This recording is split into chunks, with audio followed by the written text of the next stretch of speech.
কালকে একজন শিবলিঙ্গ দিয়েছে, আমি দেখাবো। কালকে দুটো শিবলিঙ্গ এসছে, মায়ের কাছে মানসিক করেছিল। তা খুব সুন্দর শিবলিঙ্গ বাড়িতে একটা নিয়ে গেছে, এখানে আছে। আর বাবা লক্ষ্মী এনেছে, কেন এনেছে শুনবে বলো মা। নার্সিংহোমে ভর্তি করতে বলছিল, মায়ের নাম জপ করে নিয়ে ভালো আছে। 12 দিন শরীর খারাপ ছিল। কোথা থেকে আসছেন বাবা? প্রচুর ভিড় হয়েছে আজকেও। আজ রবিবার, আজকে যারা সার্ভিস করেন 12 তারিখে বলে দিই, নবান্ন পুলিশ বাবা আমাকে ফোন করেছিলেন 12 তারিখে একটা ভোগ হবে। তা ওনার মনস্কামনা পূর্ণ হয়েছে, ভোগ দেবেন। তো সেই ভোগ খিচুড়ি ভোগ হবে, ভক্তরা যারা প্রসাদ নিতে চান নেবেন। রোজ খিচুড়ি করি, আজকেও খিচুড়ি ভোগ দেওয়া হচ্ছে।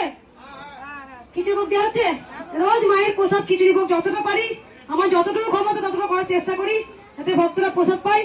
সবাই বলুন রাধে রাধে রাধে রাধে। জয় জয় কৃষ্ণ মায়ের জয়। দেবতারা উলুধ্বনি।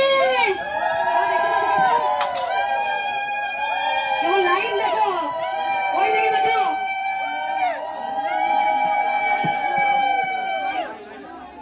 মাকে পাঠা দিয়েছো। রাধে রাধে। মাকে দেখি দাও, মাকে দেখি দাও।